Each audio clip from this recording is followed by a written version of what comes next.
Okay, next. So this first question here.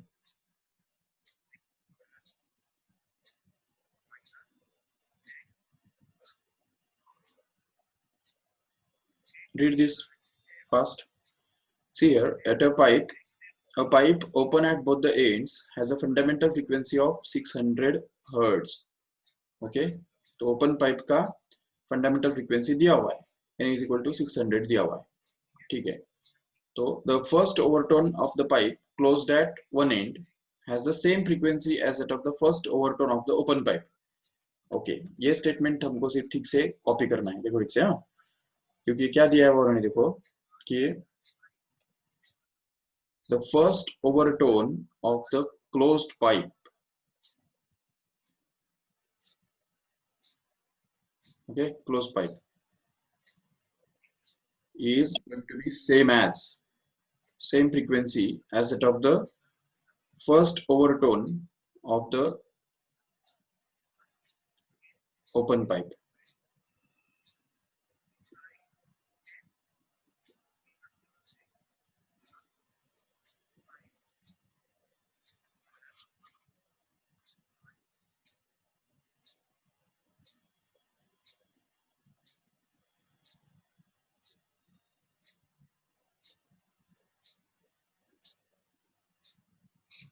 तो देखो दोनों को हमको इक्वेट करना है बिल्कुल.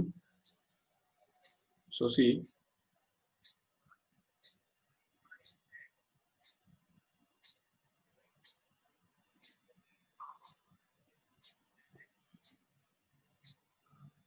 this is the condition which is given here. The first overtone and first overtone of pipe closed at one end is going to be equal to the first overtone of open pipe. Okay, ऐसा ही है ना, check करो एक बार. First overtone of pipe closed at one end has the same frequency as that of the first overtone of open pipe. Okay, तो दोनों का first overtone का frequency same है. एक ओपन पाइप है और एक क्लोज पाइप है. ये सपोज क्लोज पाइप है, ठीक है, और इसका जो ओपन पाइप का जो फ्रीक्वेंसी है वो 600 दिया हुआ है. ठीक है, तो अभी देखो, what is the formula for first overtone frequency of pipe closed at one and. देखो ठीक से, ये ठीक से हमको करना पड़ेगा. अभी इस क्लोज पाइप का जो लेंथ है वो हमको पहले निकाल के लेना पड़ेगा.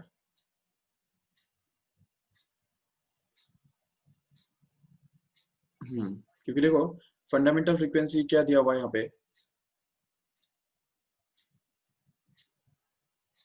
देखो ठीक से, एन जो है, ये जो फॉर्मूला, ये जो वैल्यू दिया हुआ है, इसको यूज करके हम उसका लेंथ निकाल सकते हैं. ये फर्स्ट जो क्लोज पाइप जो है उसका लेंथ हम L1 मान लेते हैं.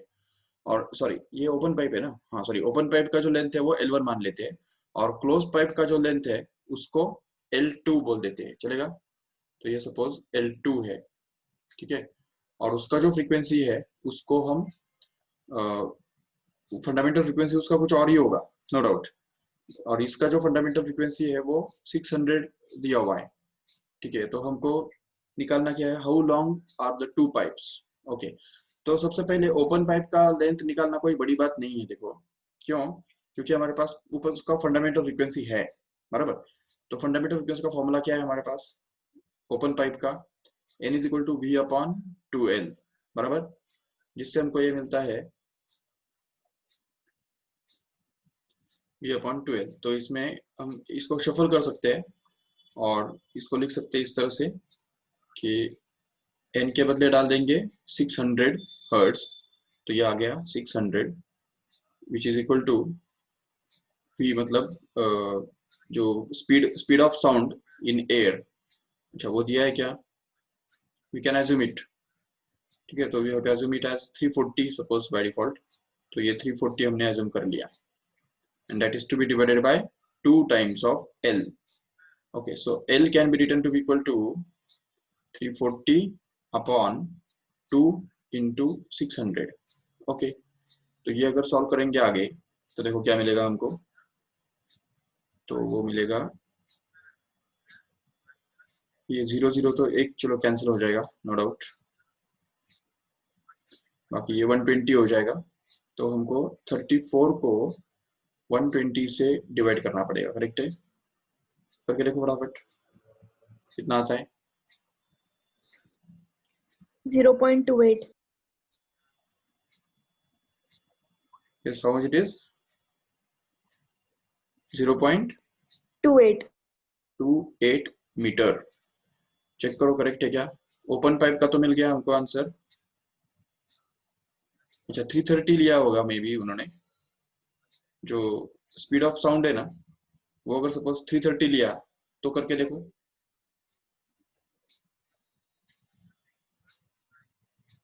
330 डिवाइडेड बाय, तो यहाँ पे फिर वो 33 आ जाएगा। 33 को डिवाइड करो 120 से तो क्या आएगा बताओ।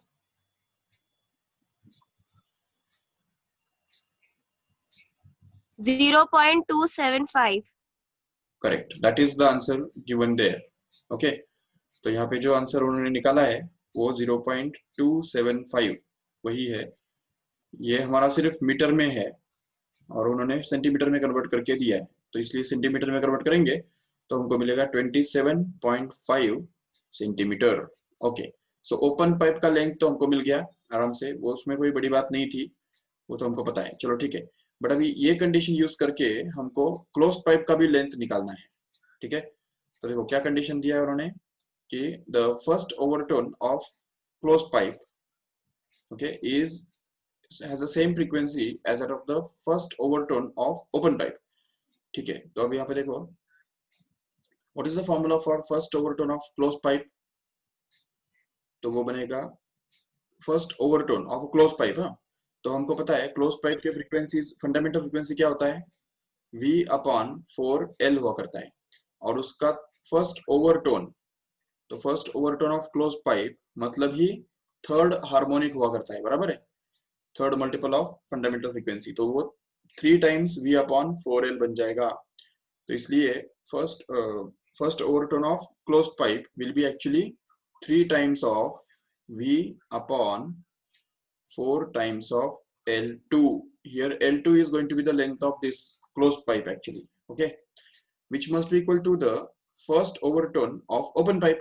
अभी ओपन पाइप का तो फंडामेंटल फ्रीक्वेंसी ही दिया हुआ है, और ओपन पाइप के अंदर हमको पता है सारे सारे वाइब्रेशंस होते हैं, सारे जो हार्मोनिक्स है वो होते हैं, तो उसके फ्रीक्वेंसीज कैसे होते हैं, n, फिर 2n आता है, फिर 3n आता है, फिर 4n आता है, तो इसलिए यहाँ पे सारे हार्मोनिक्स हुआ करते हैं, तो इसलिए इस 2n को हम क्या बोलते हैं, फर्स्ट ओवरटोन बोलते हैं, इसलिए यहाँ पे वो, और लेकिन यहाँ पे n ऑलरेडी 600 है कि नहीं, तो इसलिए उसका डबल मतलब क्या बनेगा, वो 2 टाइम्स ऑफ 600, मतलब ही वो 1200 जो है वो ओरली हमको मिल जाएगा। First overtone pipe frequency of open pipe will be actually 1200 directly, it can be found out using the directly on the orally। Okay, अभी इसको यूज करके हमको ये निकालना है, L2 निकालना है, तो इसको सिंप्लीफाई करो फटाफट, तो वो बनेगा 3 1 जा एंड 3 2 जा एंड 0 एज इट इज, तो ये 200 बन गया, और वो 4 को सॉरी ये v by 4L2 is equal to 2 times of 200, कितना बन रहा है वो 400 बन रहा है, 400, so we can just shuffle this 400 and L2 so as to get this v upon 4 times of 400 which is going to be equal to L2, so that L2 actually becomes equal to v by तो v मतलब कितना है यहाँ पे 330, फिर से तो जो हमने वहां पे यूज किया था वही यहाँ पे भी यूज करेंगे, velocity of sound in air which is fixed, that is 330 meter per second, and that is to be divided by this 4 into 400, how much it is 1600, right, तो ये बन गया 1600। अभी इसको सॉल्व करो आगे, तो देखो क्या बनेगा, 0 0 cancel, and what we are left with is simply 33 divided by 160, do it fast, how much it is 33 divided by 160, check how much it is, 0.20. तो L2 will be 0.20, बस आगे कुछ नहीं है, 0.20625. yes, so this is going to be in metre, बराबर, ये metre में आने वाला है, लेकिन अगर उसको हम सेंटीमीटर में कन्वर्ट करना चाहते हैं तो उसको 2 पॉइंट आगे डिजिट शिफ्ट करना पड़ेगा, तो वो सिंपली बन जाएगा हमारा 20.0 625 centimeter. That's it. So this is the length of closed pipe. That's all.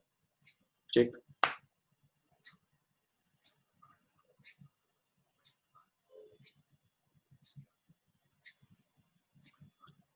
Just take the screenshot of this whole thing if you want.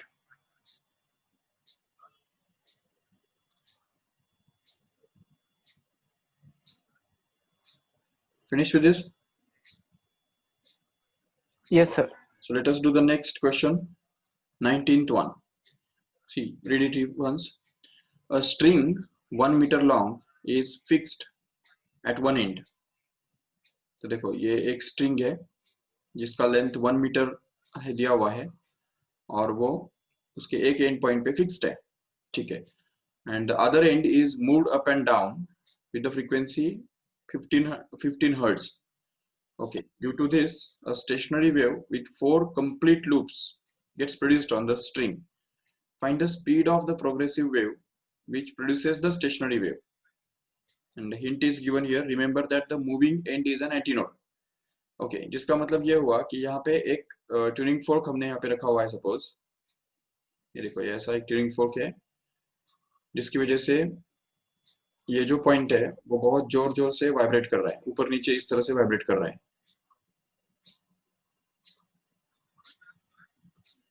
ये सपोज ऐसा है, ठीक है.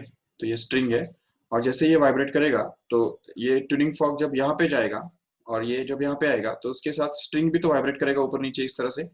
और उसकी वजह से क्या होगा कि string will vibrate in such a mode eight which in which antinode is formed at this point here. तो ये पॉइंट क्या बनने वाला है, एक्चुअली एंटीनोड बनने वाला है, ठीक है. और यहाँ पे बोला है कि 4 कंप्लीट लूप्स आर फॉर्म्ड. तो देखो ठीक से 4 कंप्लीट लूप्स फॉर्म होना और यहाँ पे एंटीनोड फॉर्म होना कभी पॉसिबल है. और ये एंड तो फिक्स्ड है, ये एक एंड तो उसका फिक्स्ड करके रखा है. ये देखो यहाँ पे one and is fixed, right. तो फिक्स्ड एट वन एंड मतलब एक एंड तो जरूर फिक्स्ड है, लेकिन दूसरा एंड जो है वो एंटीनोड बनने वाला है. और उससे भी आगे जाके 4 कंप्लीट लूप्स फॉर्म होने वाले हैं. तो 4 कंप्लीट लूप्स फॉर्म होने का मतलब है जरूर ऐसा कुछ सिचुएशन वहां पे होगा. देखो ये एक लूप हो गया, अगेन ये दूसरा लूप हो गया, सपोज ये तीसरा लूप, ये चौथा loop. These 4 loops are formed complete. Okay, ये 4 कंप्लीट लूप्स फॉर्म हुए. और यहाँ पे अगर एंटीनोड चाहिए तो 5वां लूप जो है वो कंप्लीट फॉर्म नहीं हो सकता है, तो उसकी वजह से यहाँ पे ऐसा होगा. और ये ट्यूनिंग फोर्क जो वाइब्रेट कर रहा है उसी की वजह से ये जो है यहाँ पे एंटीनोड फॉर्म हो रहा है और उसकी वजह से ये ऊपर नीचे इस तरह से वाइब्रेट हो रहा है, ठीक है. तो अभी ये देखो ठीक से कि यहाँ से लेके यहाँ तक जो लेंथ है वो कितना होना चाहिए, निकाल सकते हैं आराम से, क्योंकि हमको पता है 2 नोड्स के बीच में डिस्टेंस कितना होता है, λ/2. तो देखो ये बनेगा λ/2, ये फिर से λ/2, ये फिर से λ/2 और फिर ये भी है again this is λ/2, and this last portion which is the half loop, it is the distance between a node and antinode, is going to be λ/4, correct. तो ये इस तरह से है. तो अभी total length of the string is equal to the 4 λ/2s. तो ये जो λ/2 जो है वो यहाँ पे 4 से मल्टीप्लाई होगा, बराबर है. ये 4 जो है 4 ऐड होने से वो 4 से मल्टीप्लाई होगा और प्लस यहाँ पे एक λ/4 ऐड होगा उसके अंदर, बिल्कुल. तो इससे हमको मिल रहा है कि length of the string is actually going to be equal to 2λ plus λ/4. Okay, तो ये 2λ प्लस λ/4. तो length of this pipe will actually be equal to, sorry, length of the string will actually be equal to 8 + 1 9λ/4. Okay, तो ये हमको मिल रहा है length of the pipe.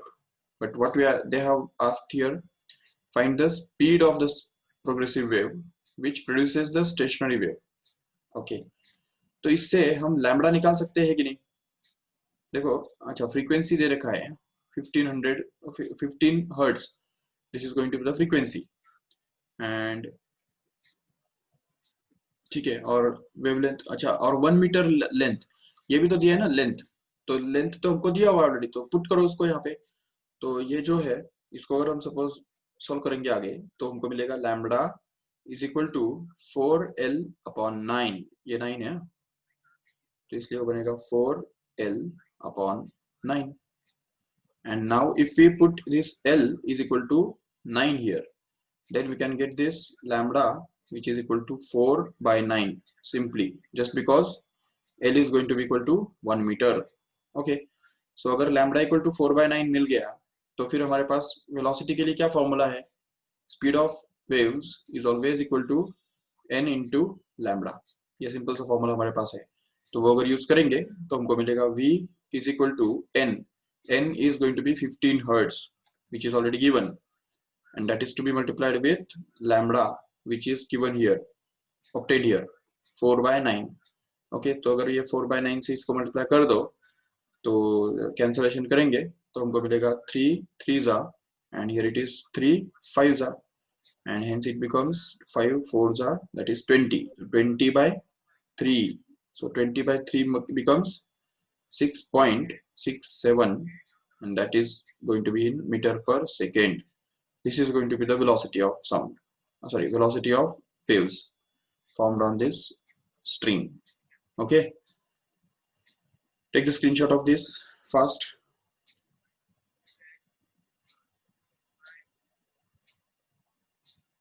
And just solve the next question now.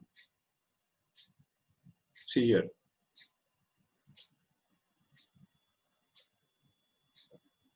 Okay, violin string vibrates with a fundamental frequency of 440 hertz. What are the frequencies of first and second overtone? So very easy actually. Fundamental frequency कितना दिया है उसका? 440 hertz दिया है, बराबर. तो अगर fundamental frequency दिया है तो फिर फर्स्ट ओवरटोन का फ्रीक्वेंसी कितना होता है हमको पता है ऑलरेडी. फर्स्ट ओवरटोन माना सेकेंड हार्मोनिक होता है, तो मतलब ये 2n बनता है, तो मतलब 2 टाइम्स ऑफ 440 कितना बन रहा है वो, तो वो बनेगा सिंपली 880 हर्ट्ज, करेक्ट है. और सेकेंड ओवरटोन का मतलब क्या होता है? तो सेकेंड ओवरटोन का मतलब होता है थर्ड हार्मोनिक, मतलब ही 3 टाइम्स ऑफ n, तो उसका ट्रिपल करना पड़ेगा. तो what is triple of 440? It's going to be 1320 hertz. That's it. So this is going to be the fundamental frequency. Okay, next one is here. It is the 21st question. Read it fast. अच्छा, ये कोई screenshot लेने की भी जरूरत नहीं है actually, थोड़ा इसको. Okay, so this 21st question, read fast. A set of 8 tuning forks is arranged in a series of increasing order of frequencies. Each fork gives 4 bits per second with the previous one, with the next one. Okay, and the frequency of last fork is twice that of the first one. Calculate the frequencies of the first and last. Okay, so देखो, there are 8 tuning forks. We can draw them here. This is the first, second, third, fourth, and so on up to 8.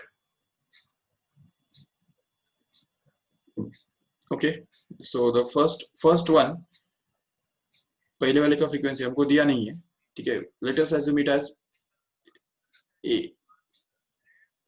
Okay, and it is given that 4 bits, each fork gives 4 bits per second with the next one.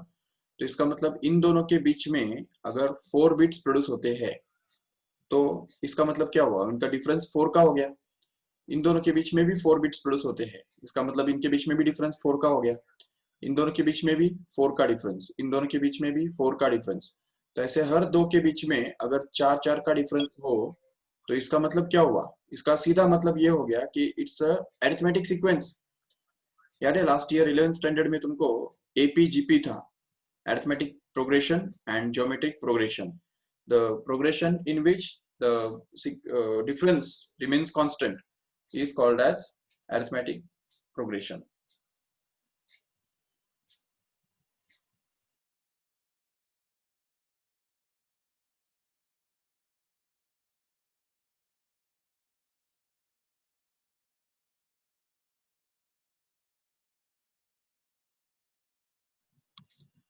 Okay, so this is the arithmetic progression.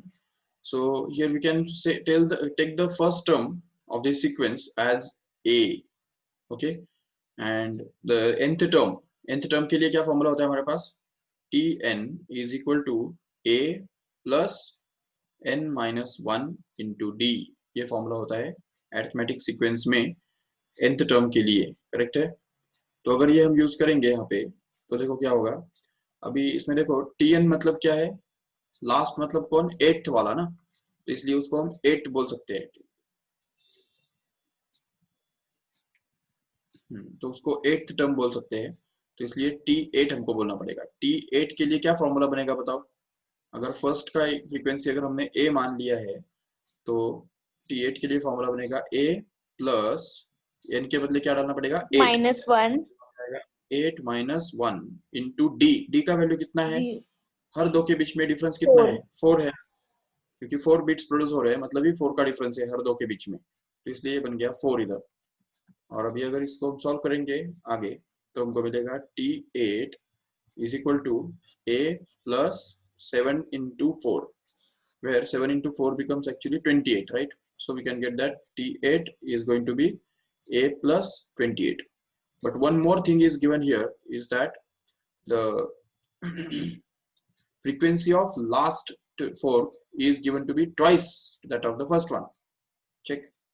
Last का frequency first के double है, इसका मतलब क्या हुआ, last मतलब कौन, T8, तो अगर T8 का वैल्यू अगर फर्स्ट के मतलब A के डबल हो तो T8 के बदले हम 2A लिख सकते हैं आराम से, और अगर T8 के बदले 2A डाल देंगे तो हमको मिलेगा, देखो इस इक्वेशन के अंदर हमको T8 के बदले 2 टाइम्स A डालना है, जिससे हमको ये मिलेगा 2A is equal to A plus 28, जिससे हमको मिलेगा A इधर जाएगा तो हमको मिलेगा 2A minus A, which is going to be simply A, and that is going to be equal to 28 hertz.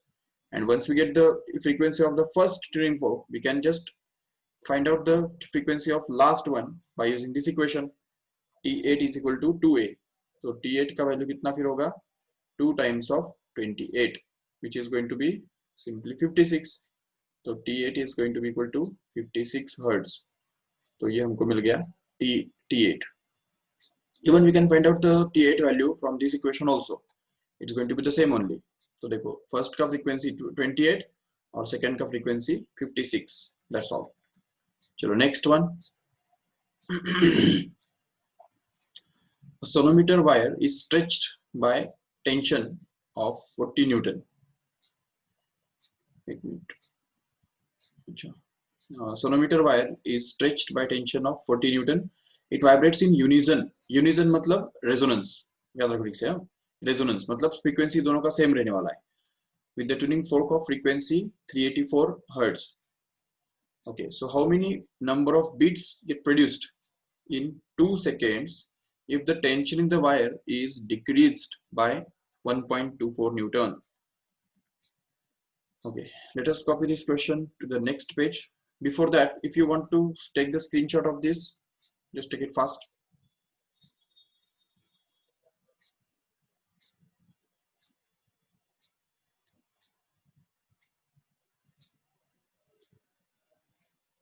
Okay, so let us see the next question, 22nd one. See, read it once fast. A sonometer wire is stretched by a tension of 40 Newton. Okay, तो अभी यहाँ पे suppose एक sonometer wire है, ये हमको दिख रहा है यहाँ पे, जो कि 40 न्यूटन टेंशन से स्ट्रेच किया हुआ है। चलो ठीक है, सपोज यहाँ पे एक पुली है और यहाँ से एक पैन सस्पेंड किया हुआ है और इसके अंदर 40 न्यूटन का टेंशन डला हुआ है, ठीक है, जिसकी वजह से ये वायर स्ट्रेच्ड है, ठीक है। तो T is going to be equal to 40 newton, ये दिया हुआ है।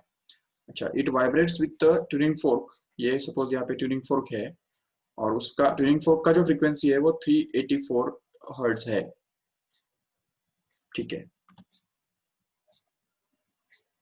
तो ये हो गया ट्यूनिंग फोर्क का frequency, but it is vibrating in unison, that means what must be the frequency of wire here, should be same, because resonance हो रहा है ना यहाँ पे। रेजोनेंस होता ही कब है, जब फ्रीक्वेंसी सेम होता है तभी रेजोनेंस होता है। तो इसलिए वायर का जो फ्रीक्वेंसी है, fundamental frequency at this tension it should be exactly same as this 384 hertz, okay, which is the frequency of tuning fork, because tuning fork and wire are vibrating in unison. तो wire का जो frequency है initial वाला वो बन गया 384 hertz, okay. But now, how many number of bits get produced in the 2 seconds if tension in the wire is decreased by 1.24 Newton? तो अभी देखो, what is the new tension in the wire? देखो same setup अगर हम use करेंगे यहाँ पे, देखो अगर सपोज ये सेम वायर हमने लिया, ये सपोज यहाँ पे है, the same wire is copied here. The only difference is that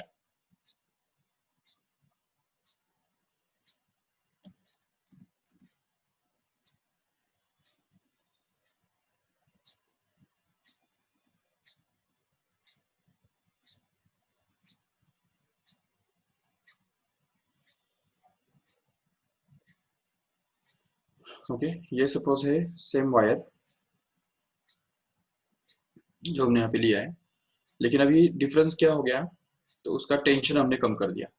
देखो टेंशन कितना कर दिया, T dash new tension is actually going to be equal to 40 minus 1.24, okay. तो 1.24 ये जो है, this is going to be the decrease in the tension. So this must be the new tension in the wire, okay. And the new frequency of the wire will not be 340 actually, ठीक है. तो यहाँ पे जो है नया वाला जो फ्रीक्वेंसी रहेगा वो कोई 340 नहीं रहे, 384 नहीं रहेगा, बल्कि वो भी कुछ और ही रहेगा.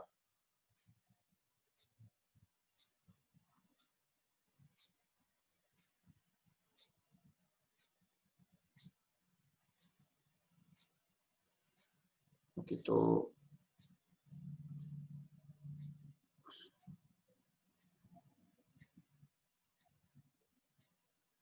चलो, तो बेसिकली ये जो है 384 नहीं रहेगा, actually it is going to be the frequency of the tuning fork.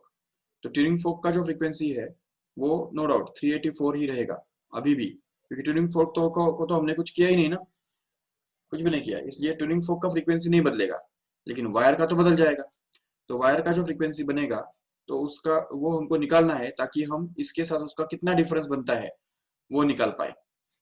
तो वो निकालने के लिए हमको ये जो वायर का फ्रीक्वेंसी है वो निकालना जरूरी है. Remember frequency of wire is not 340 hertz, ठीक है, ये याद रखो ठीक से, ओके. तो वो हमको निकालना है. How will you find it out? तो उसके लिए हमारे पास फॉर्मूला है, frequency of wire is given by n is equal to, क्या फॉर्मूला है हमारे पास, n is equal to 1/2l root t by m, okay. ये फॉर्मूला है, ठीक है. और mass per unit length of the wire is kept constant, right? So we can say and length also is kept constant, right? So we can say that n is directly proportional to root t from this. तो ये हम बोल सकते हैं यहाँ पे n is proportional to root t. That means we can say that n1 upon n2 here is actually going to be equal to root of t1 upon t2, okay. तो अगर हम ये यूज करेंगे यहाँ पे तो हमको मिलेगा n1. How much is n1 here? मतलब इनिशियली वायर का फ्रीक्वेंसी कितना था, ये देखो 384 था, तो वो हमको यहाँ पे डालना है. तो ये बन गया 384, okay, divided by n2 which is to be found out, and then we have to write this as root of t1 upon t2. So what is t1 here?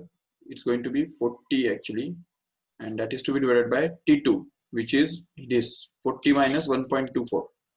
तो ये बन गया 40 minus 1.24, ओके. तो ये सॉल्व करो फटाफट, तो देखो क्या मिलेगा. तो हमको मिलेगा 384 upon n2 is going to be equal to root of 40 divided by, ये कितना बनता है 38.76, correct, 38.76, okay. And if we just rearrange this properly then we can get n2 here.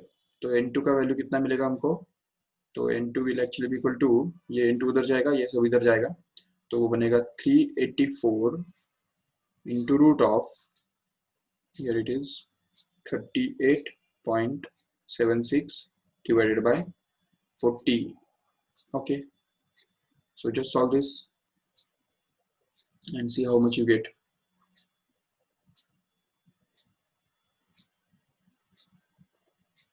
अच्छा, पहले इसको अगर 4 से डिवाइड कर दो तो क्या मिलेगा, देखो। तो यहाँ पे आएगा 4 10 जा 40, एंड इसको भी अगर डिवाइड करेंगे 4 से तो हमको मिलेगा 4 9 जा 36, 2 बचा 27 हो गया, और 4 6 जा 24, करेक्ट है। 4 6 जा 24, 3 बचा 36 हो गया, तो 4 9 जा again. Okay, so what we are going to get here is 384. देखो 384 multiplied by root of, here it is 9.69 divided by 10.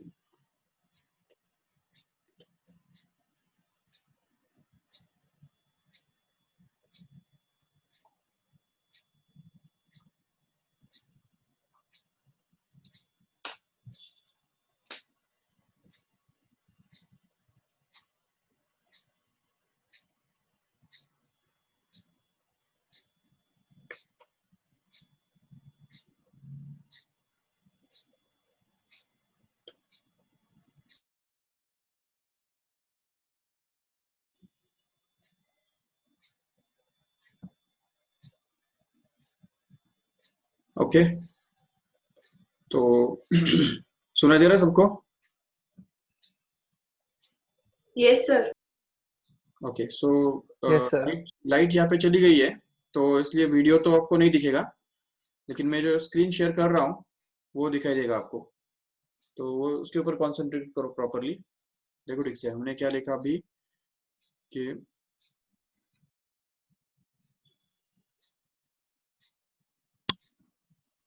Yes, अच्छा दिख रहा है स्क्रीन? Yes sir. हाँ, तो अब देखो यहाँ पे ये कैलकुलेशंस करो फटाफट, चलो कोई कभी।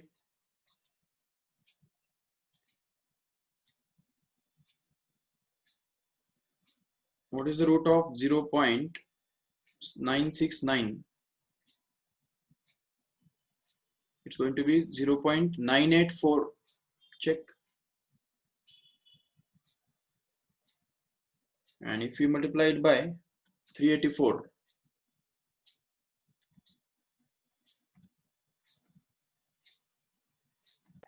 $378.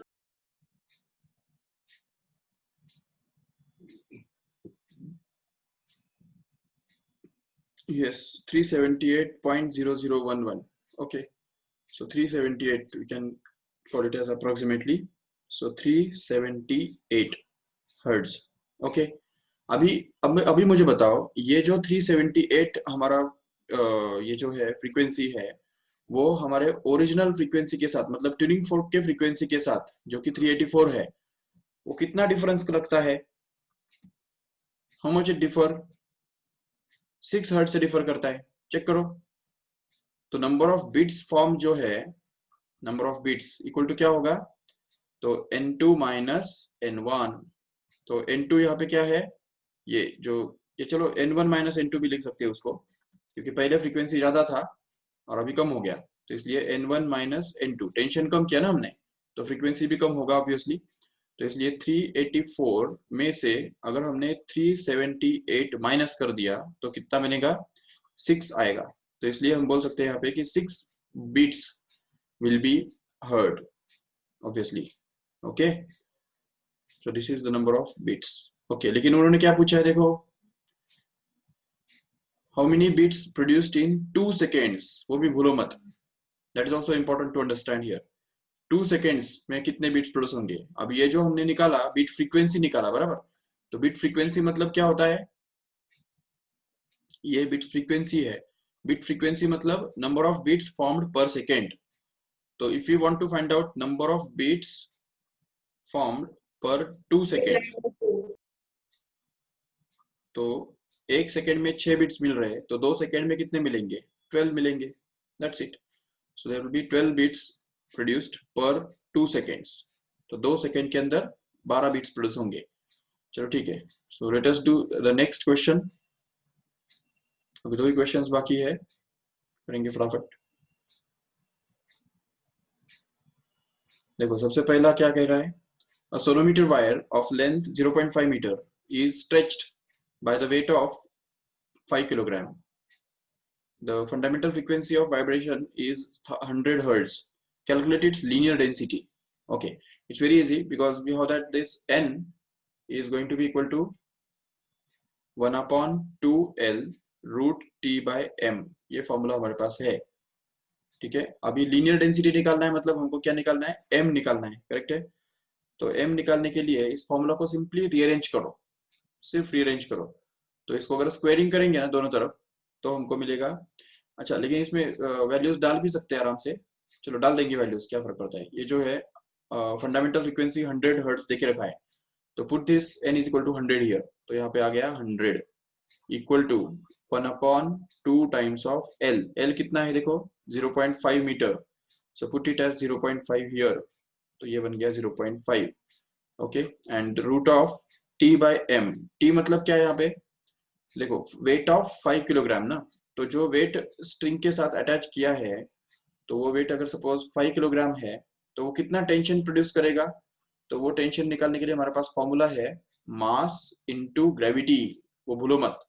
तो इसलिए मास कितना है 5 ग्राम और फिर ग्रेविटी कितना है 9.8. तो इस 5 को जब हम 9.8 से मल्टीप्लाई करेंगे तो हमको मिलेगा 49 newton. That is going to be the tension.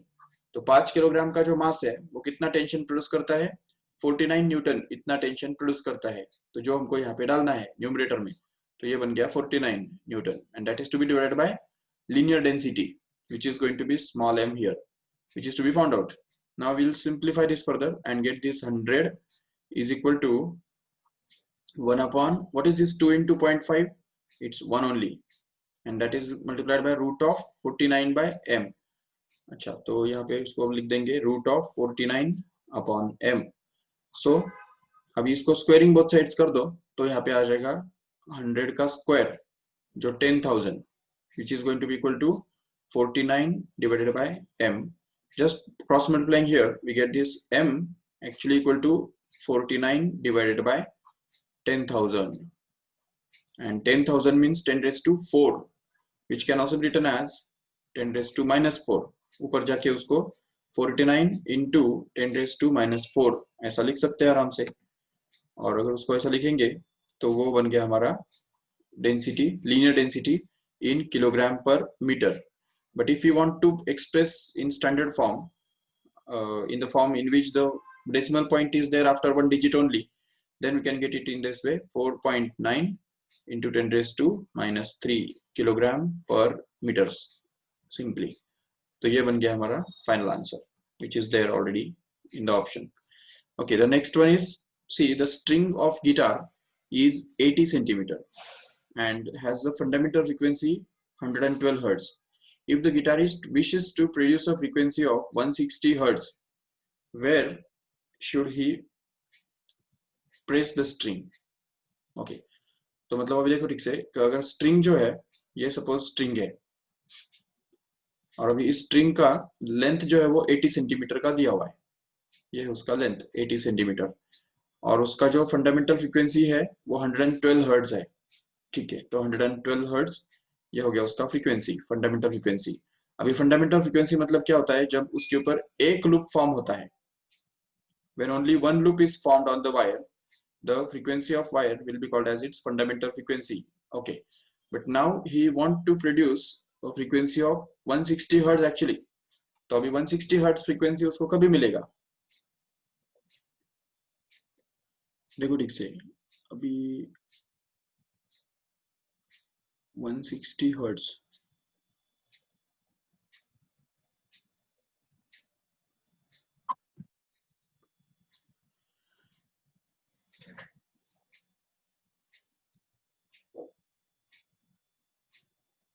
अच्छा तो हमको अभी 160 हर्ट्ज फ्रीक्वेंसी चाहिए, मतलब फ्रीक्वेंसी हमको चेंज करना है ना, और उसके लिए उसको कहाँ पे प्रेस करना पड़ेगा ये हमको पूछा है.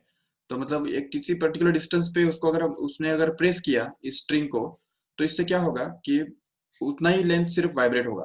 तो suppose that the length of the wire is just shrinks down up to this point here suppose, and because of that, क्योंकि उसने प्रेस किया ना एक पर्टिकुलर पॉइंट पे, तो इसके आगे का जो लेंथ है वो कुछ काम का नहीं रहेगा, इतना ही लेंथ यहाँ पे वाइब्रेट करेगा, इसके ऊपर ही एक लूप फॉर्म होगा, और उसकी वजह से उसका जो फ्रीक्वेंसी है वो बढ़ जाएगा, और वो कितना बन जाएगा, 160 हर्ट्ज बन जाएगा। तो उसके लिए उसको कितना, कहाँ पे उसको प्रेस करना होगा स्ट्रिंग को वो हमको निकालना है। तो उसके लिए सिंपल हमको ये फॉर्मूला यूज करना है, NL इज कांस्टेंट। देखो ठीक से, NL इज कांस्टेंट मतलब the product of frequency and length is always constant. तो अगर हम ये यूज करेंगे तो NL इज कांस्टेंट मतलब ही क्या, N1 into L1 is always equal to N2 into L2। Okay, तो अगर ये यूज करेंगे तो हमको N1 कितना दिया हुआ है, देखो इधर ये है दिया हुआ 112 हर्ट्ज, वो डाल दो यहाँ पे 112 इंटू L1 कितना दिया है, देखो 80 सेंटीमीटर दिया हुआ है, तो वो डाल दो इधर 80 सेंटीमीटर। चलो रखो उसको सेंटीमीटर में ही, कोई फर्क नहीं पड़ता। तो ये 80 सेंटीमीटर, जो कि इस तरफ फिर N2, अभी डिजायर्ड फ्रीक्वेंसी कितना है, 160 हर्ट्ज है, तो 160 हर्ट्ज यहाँ पे आ जाएगा, 160 hertz as a N2। but what length of this string should vibrate in that position we don't know, that is to be found out। तो L2 हम unknown निकालेंगे, तो ये इसमें से निकल सकता है आराम से, क्योंकि हम इसको अगर ये करेंगे कैंसलेशन करेंगे तो हमको ये मिल जाएगा आराम से, this 80 ones are and 80 twos are 160, correct है।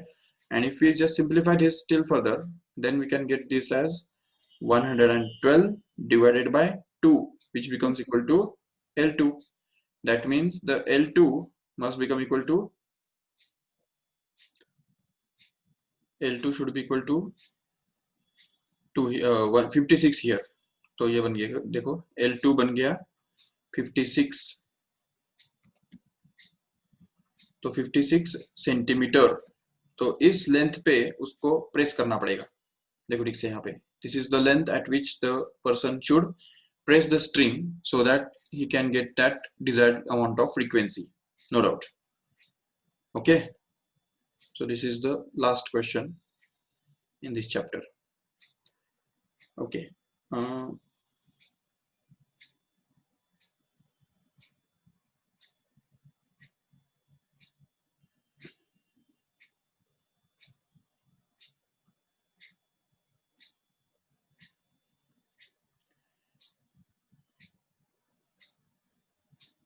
जस्ट एक एनिमेशन में दिखाता हूँ आपको, एक रेजोनेंस का एनिमेशन है, वो देख लो एक बार, फिर हम ये लेक्चर खत्म करेंगे। और याद रखो यहाँ पे चैप्टर आपका खत्म होता है, ठीक है, up to the theory and numerical as well as. तो बाकी इसमें जो होमवर्क है वो भी करो, प्रैक्टिस करो। ऑलमोस्ट आपके जो 6 चैप्टर्स है वो एक्चुअली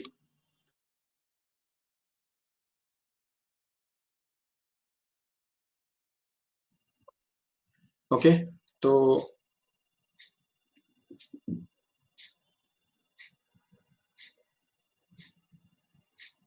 ठीक है, चलो फिर हम यहाँ पे लेक्चर खत्म करेंगे। Next lecture is at 6:30 maths lecture, ठीक है, so bye bye. Thank you, sir. Okay okay bye.